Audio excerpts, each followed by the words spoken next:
What is up? Welcome back to the Youth Got Next podcast. My name is Miles, and I'm so excited to be here with Isaac Slayton. Good to be here. Yes, and we are kicking back off with stop number 18, Yes. going through the flyover plan here, having a good time. And this story is another crazy one. Like, we just had Samson and Delilah, like a crazy story. Go straight into another Back to crazy back. story. Another one. Another really famous one. Today, we're going to take a look at 1 Samuel 17, which is arguably one of the most famous ones. Yeah. It's David and Goliath. Yeah, and the story of David and Goliath. we open up on David and get a little bit of a unique look on who David is at this point, right? Yeah. So we open up on the story of David and Goliath, and like I said last time, like Samson and Delilah was one of my favorite Bible stories growing up. This also was another one, just because I picture like I was a kid, so I just see David like with this stone. Yeah. And in the observation point, it calls David a slinger. So good nickname for David, I guess. Good old slinger. But I just picture him like on this battlefield, just getting ready. It's just like such a cool scene in my mind. And so I love talking about this story. And one of my favorite parts about David and who he is that David is a shepherd. Yes. David takes care of sheep. He watches after them. Right. And if you know about like biblical times or like that area of the world, a lot of times shepherds were like looked down upon, like low in society, like low people, because like you're you're around sheep. You're hanging all out the with time. sheep. You're hanging out with sheep. Sheep smell.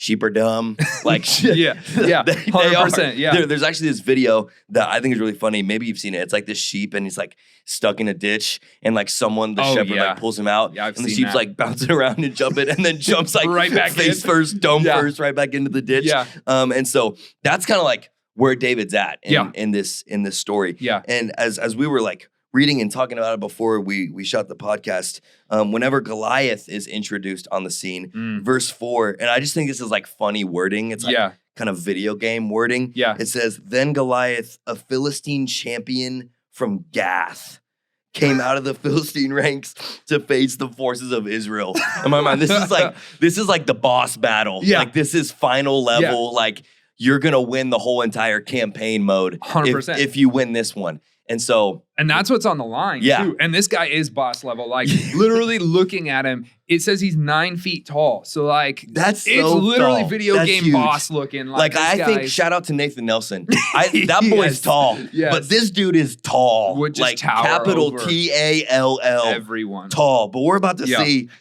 David's got that dog in him. Yep. You know what I'm saying? Yep. So what happens next? Yeah. So basically what we have is Goliath, right? He's the big boss man, and he's fighting for the Philistines, the enemies, and he's like, why are we like all gonna go to war? I'm the big top dog. So like you send out your best warrior and I'll come fight. And if you win, we'll all be your slaves. You win.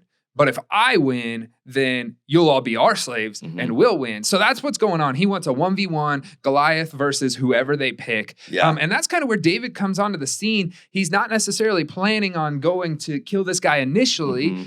Instead, he's sent by his father to bring his brothers, who are already at this war, some supplies. Yeah. And he gets there and he realizes that everyone is afraid of this 9-foot boss No one's level doing dude. nothing. Yeah. It literally says for 40 days that they're like, Goliath comes out every day pacing and taunting them and being like, hey, who's going to come fight me? Let's go. And nobody will go do it because they're pretty sure they're about to go lose to this 9-foot Goliath. Like they just don't think they're going to have it. But then David ends up coming on, bringing some supplies and has a little bit of a different view on this. Yeah. And one of the other verses talking about Goliath, it said like he had where is it? It's a bronze coat that weighed 125 pounds. Yeah. So like, he's not just tall. This dude's, I'd imagine he's pretty yoked too. Like he's suited up. He's armored out. He's got a lot of stuff.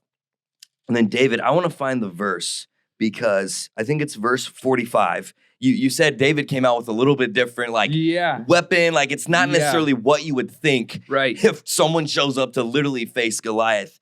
Verse 45 says this: David replied to the Philistine, "You come to me with sword, spear, and javelin, but I come to you in the name of the Lord of heaven's armies, the God of the armies of Israel, whom you have defiled." That's what verse 45 says. So that kind of like sets the scene for what Goliath looks like and who David is fighting for and who he's fighting with. But like, in real life, like practically what David has, literally just some stones. Yeah. So he's about to just sling some stones. He's a slinger. Yeah. He's going out to take on Goliath. He's a slinger. Literally a slinger.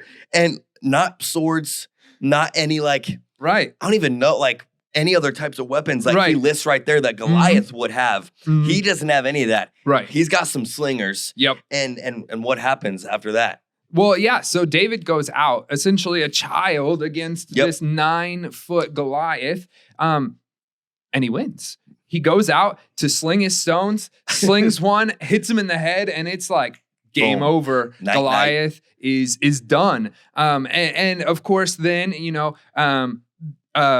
David and his people, they win, and the Philistines have been beaten. And we see later in the chapter that the Philistines are running. They get out of there. But Israel is just taken over everything. They are taking over everything. But I think really the important thing to notice here in this story is what you pointed out in verse 45, the heart posture that David comes to this fight with. Because he knows, man, I am at every physical disadvantage that I could have in this fight. Yeah. There is nothing that should make sense for me to win this and walk away victorious, except I know who's on my side, and I know that they're the enemy and they don't have God on their side, but God's on our side. And so I think God's going to back me in this situation. I'm going to be bold. I'm going to do something that doesn't make sense because I know who's on my side.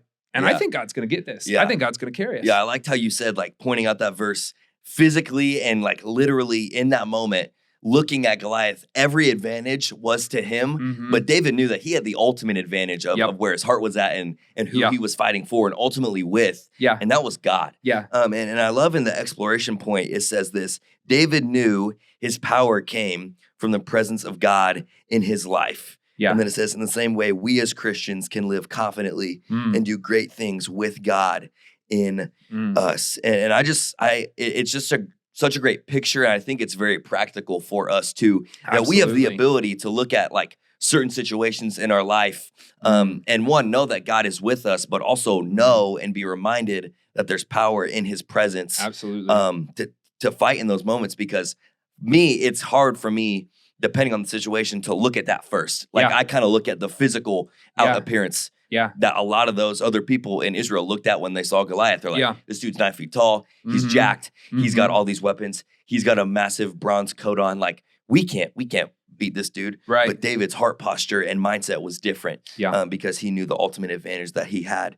And we can apply that into our lives too. Absolutely. I think I apply it every day if I can put my mind to it. Like you said, sometimes it's hard and we could see something that looks scary and be afraid of it. But I think of the conference that we're throwing right now as we're working on planning this. My prayer for this has been by the end of conference, I want to be able to look back and be like, man, everything that's happened is only because God moved. Because sometimes I look at planning this conference and it'd be easier to just give the money back and call it quits. It'd be easier to not have started this in the first place. But then I remember God's on our side. God wants to move through this or whatever it is, whatever looks scary or hard to do. If you can switch that mindset to what David has here of this is hard. Yeah, this is scary. Yeah, this doesn't necessarily look like it makes sense, but I feel like God's calling me towards it and He's on my side. I'm going to do it. It doesn't make sense, but I think God's got this. Yeah, so that's good. I like how you talked about real quick, the easy way, the easy thing, especially related to the conference would have just been we can just return the money. This is just a lot of planning. There's a lot in the details. I don't know, just kind of some uncertainty. And the easy way out would just be to exit the whole entire situation. Yeah. But what's worth it ultimately and a great mindset to have is what you said is, okay, to trust God in this, to trust that His presence is with me. And we know, we're expectant of God to move at that. Absolutely. And in our lives. And so having that mindset first will ultimately change us and change how we see, not just this, the situations in our lives that are confusing or I don't know if this is worth it, but ultimately the situations that are truly hard and that break us. And I don't know if I can get past this at all. The easy way is just to quit and rely on us. Right. But we have the ultimate advantage of God's presence in our life. Yeah. And to persevere through those things. And so that's a great reminder from this story. Yeah. For sure.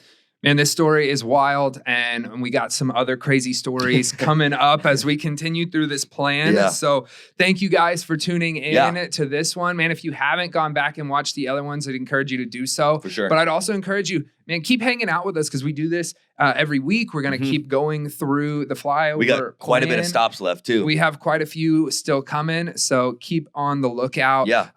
And send them to friends. Yeah. Get together with some people who you can study through this with. Don't watch alone. Get together in your group. Maybe it's the group you have on a Sunday or just a close group of friends. Watch this. You can watch our discussion, but like talk with yourself too. Like what you get out of this story and how you can apply it to your life as well. Like we want you to join in on us as well. Yep. Awesome. Well, guys, make sure to like, comment, and subscribe, and we will see you next week. See ya.